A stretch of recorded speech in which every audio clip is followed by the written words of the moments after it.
Hey guys, welcome back to another video, and today we are going to be doing F1 2019 Career Mode Part 3.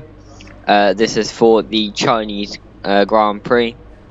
Now I was gonna put this in here. I did fuck up the editing a little bit.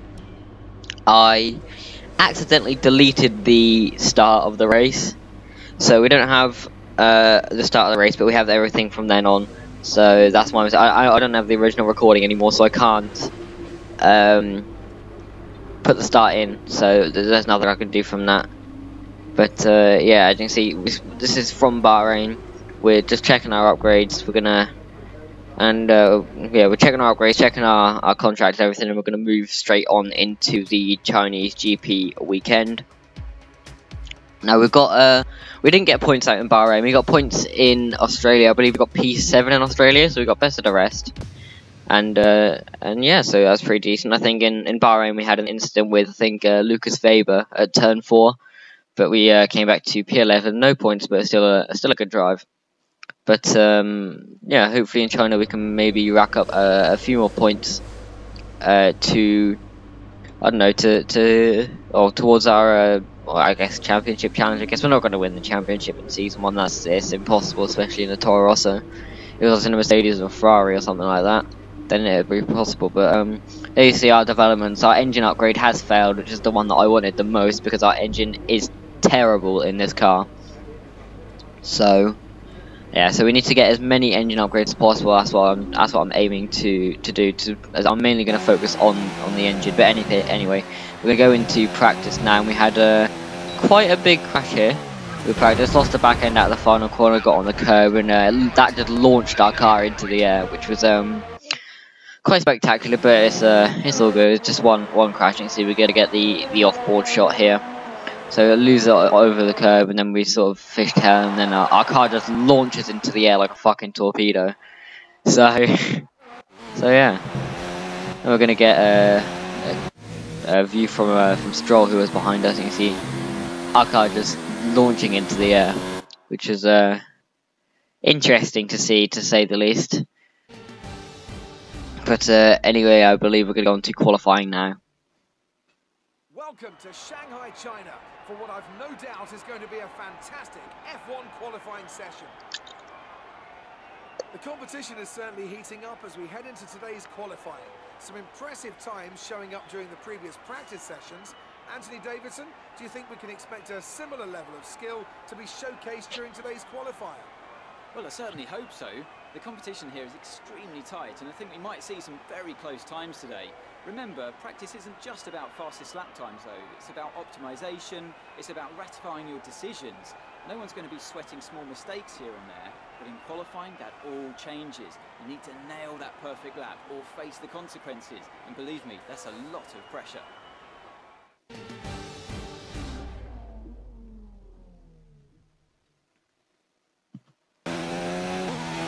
Right, so here we are then for qualifying in Q1. Coming to the line at the end of Q1 for our one and only. Well, I only do one run in Q1. That's going to put us it's only going to put us P19, which is well, shambolic to say the least. It's absolutely dreadful. I mean, I'm hoping to get out of Q1 in every race, but yeah, that hasn't exactly gone to plan. So you can see the grid there. We're going to check who else is out with us. We've got, so it's Albon, Russell, Weber. Oh no, Albon isn't out. He's just the one above. So it's Russell, Weber, Butler, myself, and Kubica. We're only ahead of Kubica by half a tenth, I think that says. I can't really read the preview. It's very, very small. But we're now going to go into, well, half the race realistically. It's time to find out which driver is up to the task of claiming the Chinese Grand Prix. We're here in Shanghai. We start a lap here at Shanghai with the long, difficult right-handers of turns 1 and 2, the first of 16 corners that make up this 3.3-mile circuit. The incredibly long back straight provides the best passing opportunity of the lap, with speeds in excess of 200 miles per hour before the braking zone of turn 14. Joining me for the Grand Prix once again is Anthony Davidson. Let's begin by discussing Daniel Ricciardo. As ever, the threat of unreliability is never far away. they'll be starting out of position today due to a power unit component change. So it's going to be a difficult task to move forward from there. But on the bright side, at least those fresh components can help them maintain the power they need to come through the pack. I expect to see them take a more aggressive approach today to make up for the compromised start. It's time to see how our drivers are stacking up after yesterday's exciting qualifying session. Lewis Hamilton lines up on pole position and Valtteri Bottas will line up alongside. Looking down the rest of the grid, we have Vettel, Leclerc, Max Verstappen and Hulkenberg, Gasly, Grosjean, Magnussen and Lando Norris, Perez, Raikkonen, Alexander Albon and Stroll, Russell, Weber, Devon Butler and Daniel Ricciardo.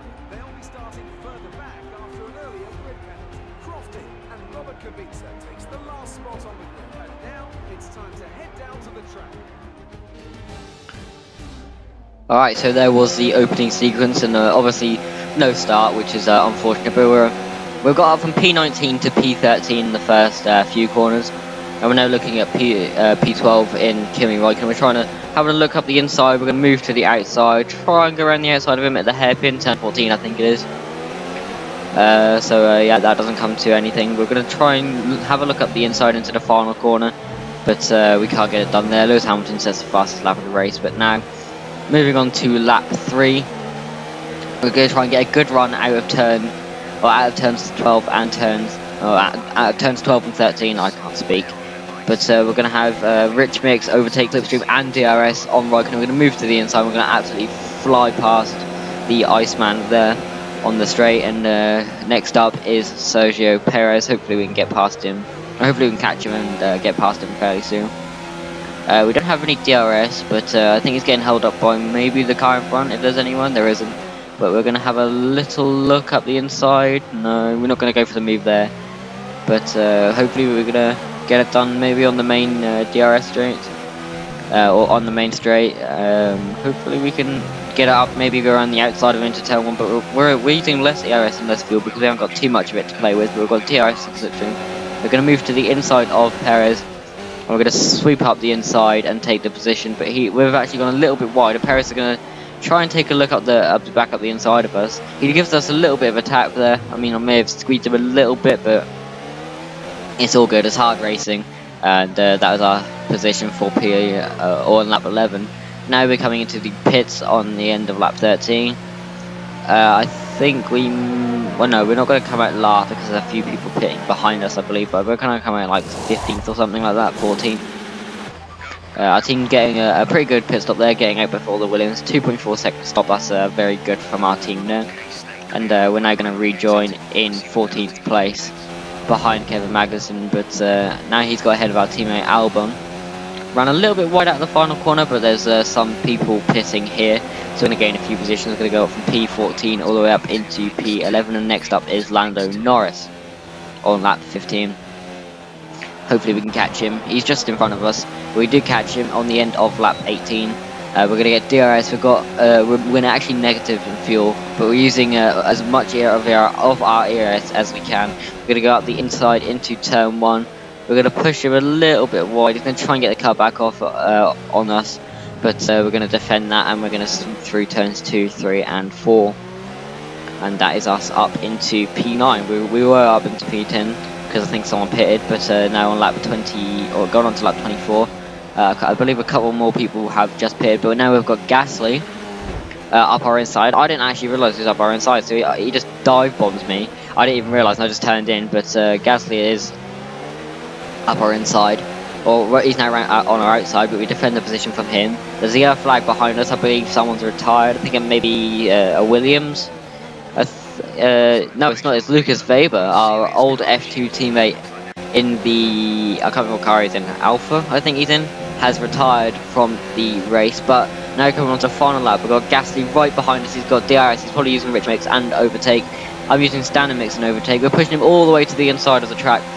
And this is full position, so we're genuinely fighting a Red Bull. We're trying to go around the outside. We're going to try and get the cut back on the exit of the hairpin, trying to get a good run into the final corner. But I'm going to try and set up the final corner, a run on Gasly with the DRS after the final corner. Can we get the run? No, we can't, but we finished P9, just behind Gasly in our third race for Toro Rosso.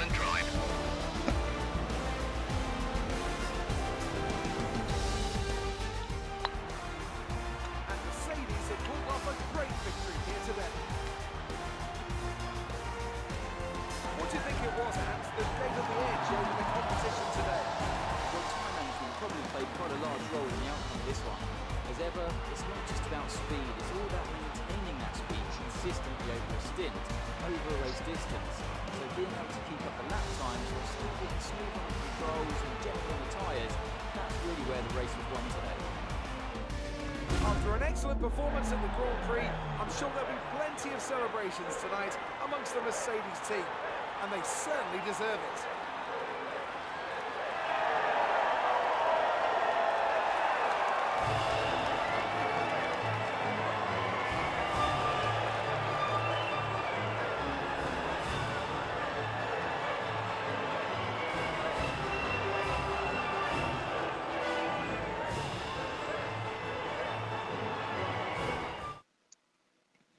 So, let's review the driver's standings. Right, so there we are, the results of the Chinese GP.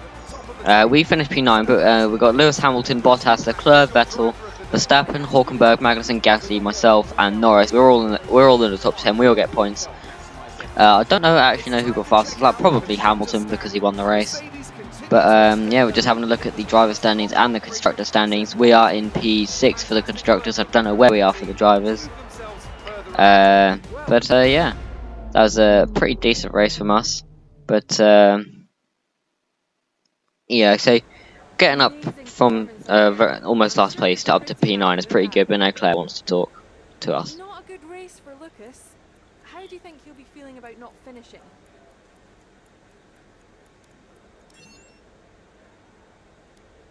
You really cut your way through the field today. What was your strategy?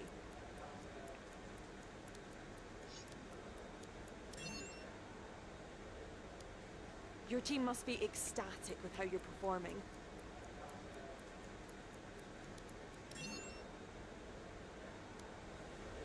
Appreciate your time.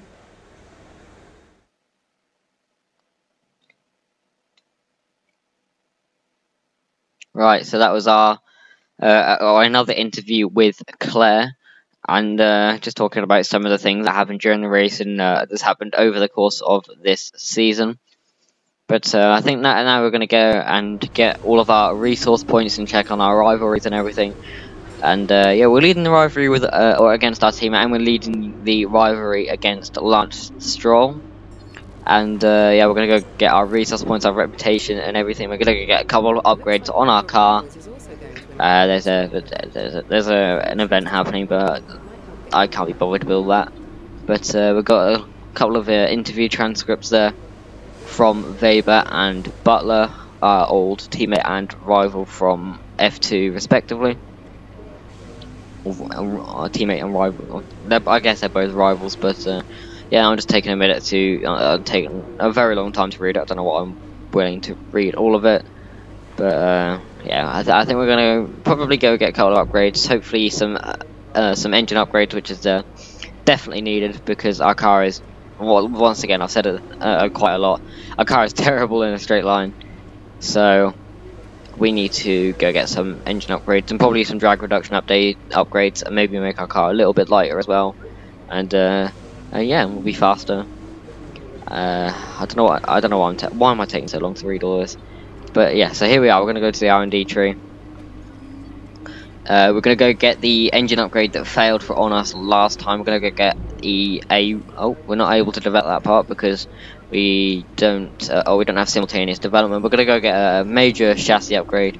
We're gonna have a look at a durability upgrade, but we don't have enough resource points for that, which is unfortunate. I think we're like 35 off or something. Oh, we're 75 off around that, which is quite stupid. But anyway, thanks for watching this video, guys.